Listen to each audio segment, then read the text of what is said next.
तो दोस्तों सीधे मुद्दे पर आते हैं। तारीख 1 नवंबर 2025 मध्य प्रदेश पुलिस का जो फर्स्ट शिफ्ट और सेकंड शिफ्ट के जो 2 पेपर हुए थे उन सभी के प्रश्न जो थे वो मैं यहाँ पे लेके आया हूँ। तो चलिए दोस्तों पहले प्रश्न को बोलते हैं, पढ़ते हैं। पहला प्रश्न था भीमगढ़ का जो बांध है वह किस नदी पर स्थित है। तो इसका आपको सही उत्तर दे देना था बैनगंगा नदी। कौन सी नदी? बैनगंगा नदी, जो कि सिवनी में है। कहाँ पे है? सिवनी में। और जो भीमगढ़ बांध है ना, इसका अन्य नाम है संजय सरोवर बांध। क्या नाम है? संजय सरोवर बांध। जो भीमगढ़ का बांध है इसकी एक विशेषता ये भी है कि ये एशिया का सबसे बड़ा मिट्टी का बांध है। काय का बांध है? मिट्टी का। तो ये भी पूछा जा सकता है कि एशिया का सबसे बड़ा मिट्टी का बांध कौन सा है, तो वह है भीमगढ़ का बांध। अगले प्रश्न पर आते हैं। अगला प्रश्न है उदित योजना का संबंध कैसे है। तो उदित योजना का संबंध है महिला एवं बाल विकास क्षेत्र से। ठीक है, इसमें महिलाओं एवं बाल विकास जो क्षेत्र होता है, ठीक है, युवतियों के लिए, युवतियों से संबंधित ये योजना है। अगला प्रश्न है पीएम ग्रामोदय योजना की शुरुआत कब हुई थी। तो पीएम जो ग्रामोदय योजना है उसकी शुरुआत हुई थी वर्ष 2000 में। और ग्रामोदय का तुम लोग मतलब तो जानती हो, ग्रामोदय यानी कि ग्राम का उदय। तो इसमें ग्रामों का विकास से संबंधित ये एक योजना है। अगला प्रश्न है धमोनी का उर्स, उर्स मतलब होता है मेला, किस संत की मजार पर लगता है। मजार, ठीक है। तो धमोनी का उर्स किस संत की मजार पर लगता है। तो ये लगता है मस्तान शाह वली की मजार पर। ठीक है, ये सागर के थे और सागर में ये मेला लगता है। तो धमोनी का मेला कहाँ लगता है? सागर में। ठीक है, किसकी मजार पर? मस्तान शाह वली की मजार पर। अगला प्रश्न है एमपी से किस नदी घाटी परियोजना से सर्वाधिक सिंचाई होती है। यानी कि एमपी की सबसे बड़ी नदी घाटी परियोजना कौन सी है। आई थिंक कि आप लोगों को दिख रहा होगा, कभी कभी क्या है कि ये एडजस्टिंग थोड़ी सी कमजोर हो जाती है। एमपी की किस नदी घाटी परियोजना से सर्वाधिक सिंचाई होती है। तो उसका नाम है नर्मदा घाटी परियोजना। ठीक है, तो नर्मदा घाटी परियोजना को आपको बिल्कुल फोड़ के आना था। अगला प्रश्न है आईएमएफ यानी कि अंतरराष्ट्रीय मुद्रा कोष के पथ पर पहुंचने वाली प्रथम भारतीय और अमेरिकी, ऐसा नहीं कि भारतीय अमेरिकी, दोनों भारतीय और अमेरिकी महिला कौन है। तो इनका नाम है गीता गोपीनाथ। क्या नाम है? गीता गोपीनाथ। इनका कार्यकाल रहा जनवरी 2022 से अगस्त 2025 तक। ठीक है, अगस्त 2025 तक।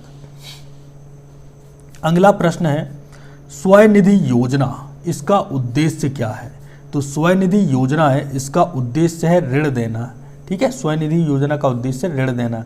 किनको ऋण देना? जो कोरोना है ना उसके समय पे जो ठेला वगैरह लगाते थे, ठीक है, जो चाट फुल्की की दुकानें या कुछ भी जो ठेला लगाते थे, ठीक है, छोटा वाला ठेला, ठेला का मतलब वो नहीं ट्रक मान लो, छोटा वाला ठेला था ना, उसको जो लगाते थे ना उनके पास पैसा नहीं बचा तो बिना किसी गारंटी के उनको एक प्रकार से ऋण देना, ये सरकार का काम था इस योजना के अंतर्गत। तो मिला होगा ऋण भाई, तुम्हें तो मिला है ना।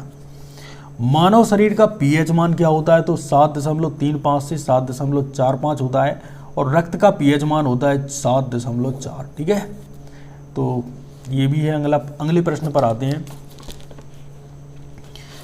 ऑक्सीजन के साथ, अबे दिख रहा है ना, चलो देखो इसको ऐसे ही करो।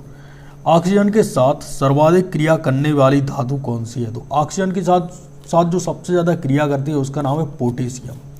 अगला प्रश्न है यूनानी किसके शासनकाल में भारत आए थे। तो यहाँ पे रुक जाए एक सेकेंड, आप साला डिस्टरबेंस नहीं होनी चाहिए। यूनानी किसके शासनकाल में भारत आए थे। तो चंद्रगुप्त के शासनकाल में यूनानी भारत आए थे और चंद्रगुप्त ने सेल्यूकस निकेटर को भी हराया था और उसकी जो बेटी थी उससे विवाह भी किया था। ये बात तुम्हें दिमाग में रखनी है।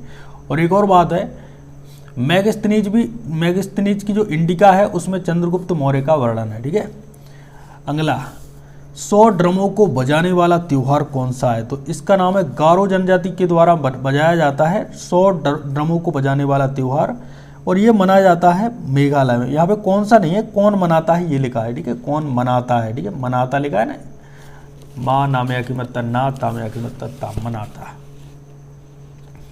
अगला प्रश्न है इंदिरा सागर परियोजना में कितनी बिजली उत्पन्न होती है? तो इंदिरा सागर जो मध्य प्रदेश की परियोजना है, इसमें 1000 वाट की बिजली, मेगावाट की बिजली, वाट नहीं मेगावाट की बिजली उत्पन्न होती है।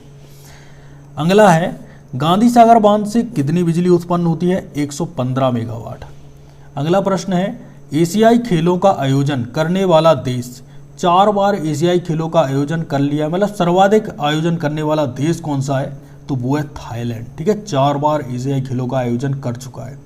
और एक और बात मैं बता दूं, चाइना है जो चाइना मतलब चीन, इसने 3 बार किया है। ठीक है, अगला प्रश्न है एमपी के वर्तमान मुख्यमंत्री कौन है? तो वर्तमान मुख्यमंत्री मोहन यादव है। ठीक है, डॉक्टर मोहन यादव 2023 से मुख्यमंत्री बने थे और अभी 2025 में भी मुख्यमंत्री है। क्या के हैं? एमपी के। अगला प्रश्न है पोटेशियम एल्यूमिनेट का सूत्र क्या है? तो ये इसका सूत्र है KAlO2। ठीक है, और अगला प्रश्न है गुलाम वंश की स्थापना किसने की? कुतुबुद्दीन ऐबक ने 1206 में। मोहम्मद गौरी का ये गुलाम था। ठीक है, अगला प्रश्न है प्राकृतिक चयन क्या है? प्राकृतिक चयन एक प्रकार से विकासवादी प्रक्रिया है। ठीक है, ऐसे ही लिख दो। ठीक है, अगला प्रश्न है चटगांव विद्रोह कब हुआ? तो चटगांव विद्रोह है ये हुआ था 1930 में। अब मेरे को ज़्यादा एग्जैक्ट याद नहीं, लेकिन 1934 में जिन्होंने ये विद्रोह किया था उनको फांसी दी गई थी। अब उसका सूर्य सेन, मतलब उनका नाम नहीं मेरे को आ रहा है, सूर्य सेन ऐसे कुछ नाम है। ठीक है, ऑस्ट्रेलिया की राजधानी क्या है? तो कैनबरा। ऑस्ट्रेलिया की राजधानी क्या है? कैनबरा। ठीक है, चीन की राजधानी बताओ तुम लोगों से एक होमवर्क बता देते। चीन की राजधानी बताओ क्या है, कमेंट में फेंक के मारो। अगला प्रश्न है सूर्य के मकर राशि में प्रवेश के कारण जनवरी माह में मनाया जाने वाला त्यौहार कौन सा है? तो वो है भाई मकर संक्रांति का त्यौहार। कौन सा त्यौहार? मकर संक्रांति का। अगला प्रश्न है अकबरनामा के लेखक कौन है? अकबरनामा के लेखक है अबुल फजल। कौन है? अबुल फजल। अगला और अंतिम प्रश्न है कुचिपुड़ी नृत्य कहाँ से है? कुचिपुड़ी नृत्य कहाँ पे होता है? तो ये होता है आंध्र प्रदेश में। कहाँ पे होता है? आंध्र प्रदेश में। तो एक जो प्रश्न है जो फेंक के मानना है वो है ये है कि चीन की राजधानी क्या है, ये तुम्हें बतानी है। दूसरी बात, बांग्लादेश है, बांग्लादेश की मुद्रा बताओ। ये दोनों कमेंट में फेंक के मारो। मिलते हैं एक और नए वीडियो में बिना किसी आवताव बकवास के। ठीक है, जय श्री राम।